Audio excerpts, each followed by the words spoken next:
Hello guys, ni coach Nasi muri kumwe. Muzaniye indi opportunité y'abantu bashaka kwiga. Abantu bashaka kwiga muri programme yitwa ngo Programme pilote pour les étudiants dans les communautés francophones en situation minoritaire. Aha ni muri Canada, bashaka abanyeshuri baza kwiga mu duce two muri Canada turimo abantu bake ariko muri communauté nyene y'aba francophone. Ni projet navuga ko ari programme nziza ariko ikeneye abanyeshuri muri iyo programme wiga bitari munsi y'imyaka 2 kandi urangije kwiga bahita baguha nationality uhita uhabwa permanent residence uhita ubayo nyene. Mbese ni gahunda igamije kujyana y'abanyeshuri ko bazahita bagumayo. So mbere yo kwisobanura tujye kuri competence kwereke mbere. Ok, twagiye rero kuri no programme yitwa Programme pilote pour les étudiants dans les communautés francophones en situation minoritaire. Donc urumva na hano muri Canada ahantu bavuga igifaransa ariko hari abaturage bake cyane. So ndagerageza ngende mbasomera ibintu by'ingenzi ukwiye kumenya ngende gahoro gahoro. So alors vous pouvez être admissible au programme pilote pour les étudiants dans les communautés francophones en situation minoritaire en fonction de. Donc hari bisabwa kugira ngo donc kugira ngo wemererwe kuba wajya muri gahunda bashingira kuki votre citoyenneté donc igihugu ukomokamo, votre connaissance du français francophone. Urumva ni gahunda y'abantu bavuga igifaransa, urumva ko bashingira ku gifaransa, donc ubumenyi ufite bw'igifaransa.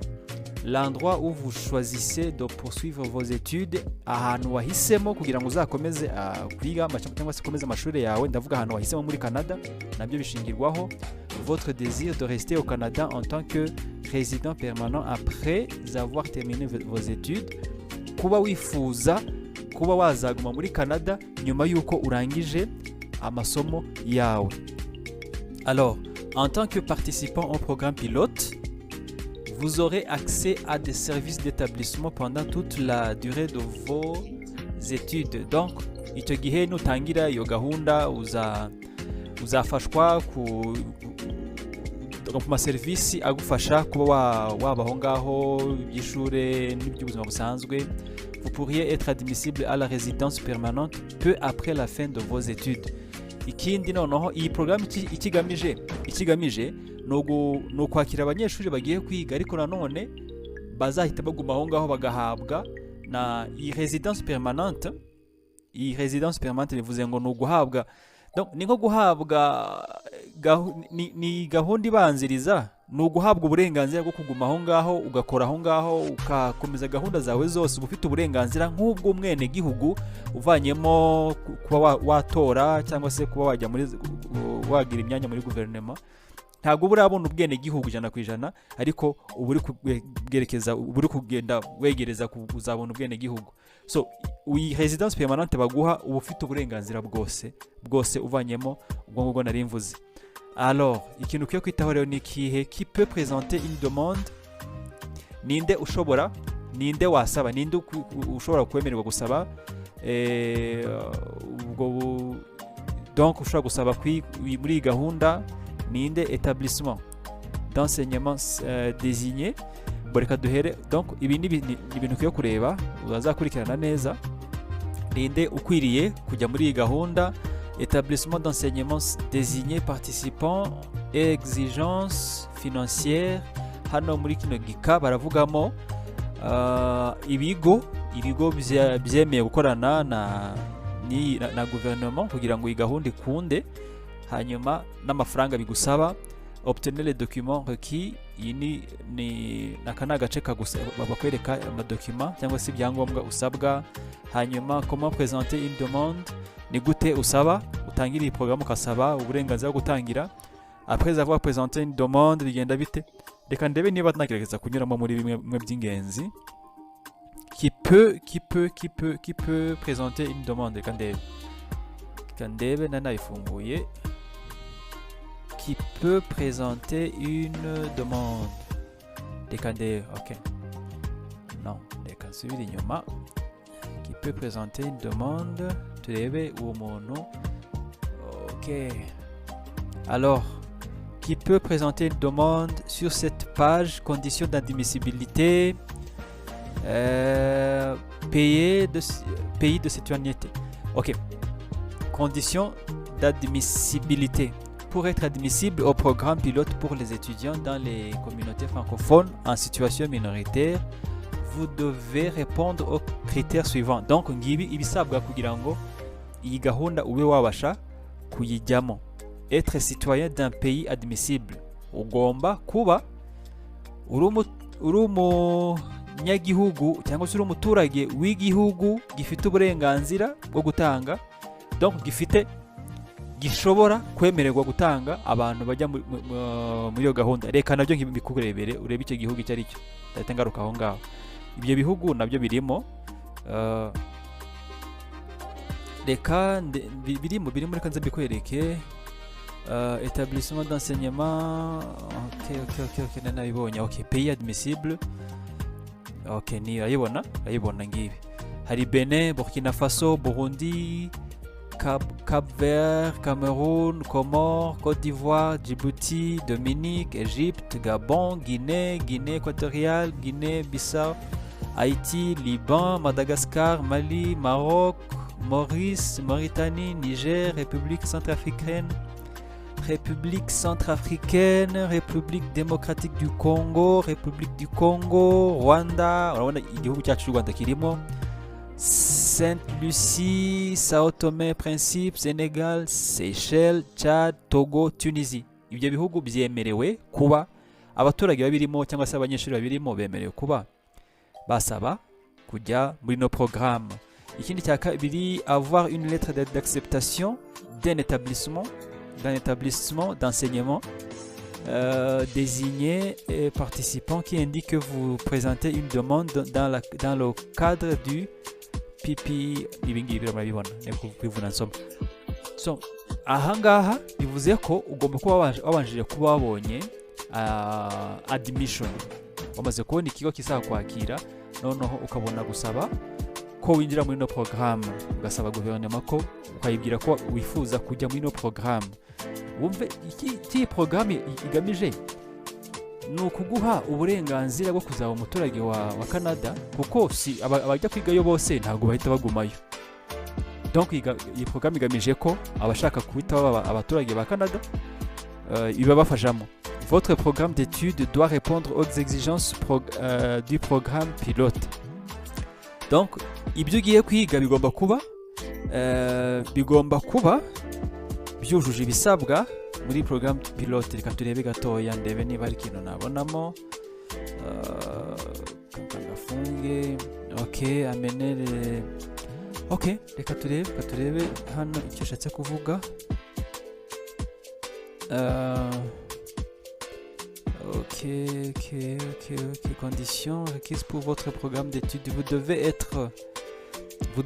être en possession d'une lettre d'acceptation participant qui indique que vous présentez une demande. Ok. Être de niveau post-secondaire. Être à temps plein. Donc ibindi bisabwa nanone programme wasabye cyangwa se iyo ugiye kwiga bigomba kuba être de niveau post-secondaire. Ok, ari ibintu birangije bya secondaire. Être à temps plein, uziga temps plein, ntabwo ari kwiga amasaha make, donc ni ukwiga umunsi wose. Être à temps plein, être d'une durée de 2 ans ou plus. Iyo programme wagiyemo igomba kuba ari igomba kuba izamara imyaka 2 cyangwa se kuzamuka. Mener à l'obtention d'un grade ou d'un diplôme. Ok, igomba kuba izaguhesha diplôme. Avoir le français comme principale langue d'enseignement. Plus de 50% des cours sont offerts en français. Donc iyo gahunda igomba kuba iri kwigisha mu Gifaransa cyangwa se byibuze hejuru ya 50% bari kwiga mu Gifaransa. Ok, amenez les membres de votre famille avec vous au Canada.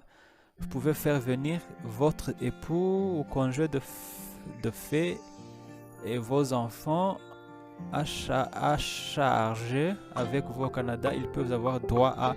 Donc ibi nabyo n'ibindi. Donc iyo ugiyemo iyo ugiye muri gahunda uba ufite uburenganzira bwo kujyana umuryango wawe.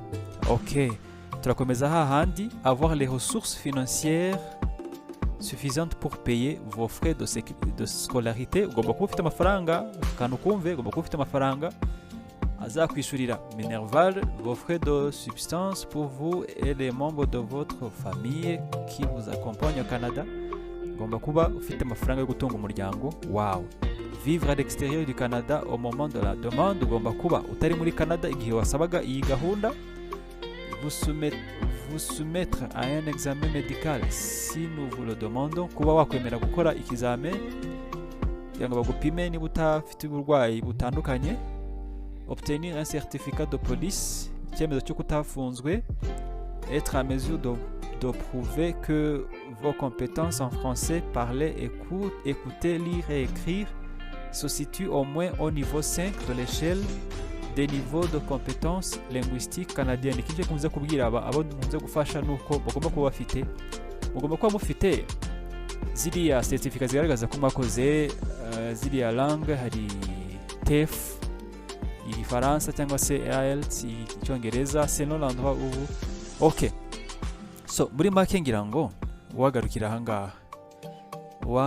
ahangaha hari ibihugu byemerewe na nabivuze n'ibindi. Bon, reka ngarukiye ahangaha. Icyo nashaka kukwereka ko iyi gahunda ikigamije ni uko ugenda ugiye kwiga, ariko gahunda ari ukugira ngo uhite ube n'umuturage w'icyo gihugu. Ni gahunda igenewe hehe? Ni muri Canada, ahantu bavuga Igifaransa ariko hari abaturage bakeya cyane.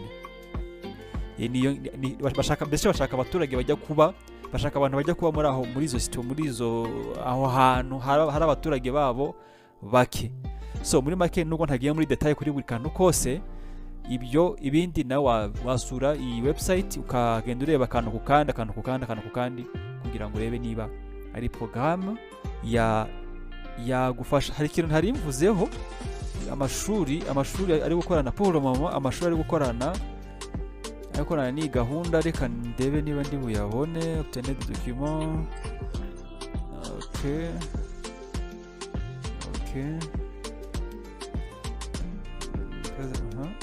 amashuri, ibigo nabibonye. Reka ndebe.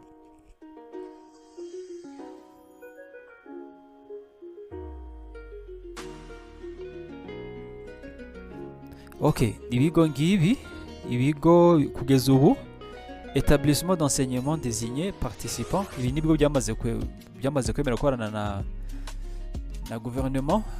Au fur et à mesure que les accords seront conclus avec les établissements d'enseignement désignés hors Québec pour qu'ils participent au programme pilote, ils seront ajoutés ici. Merci de vérifier la liste régulièrement. Donc, ibi ni ibigo byemeye gukorana na leta na gouvernement, ibigo by'amashuri, ariko kandi bazagenda babyongera. Biri hano nibigera muri bingahe: kimwe collège communautaire du Nouveau-Brunswick, hanyuma collège La Cité, collège Mathieu, cya gatatu université York, cya kane université de Hurst, cya gatanu université de Moncton, icya gatandatu université d'Alberta, icya karindwi. Donc kugeza ubu ngubu ni ibigo 7 bimaze kwemera gukorana na gouvernement kuri iyi gahunda.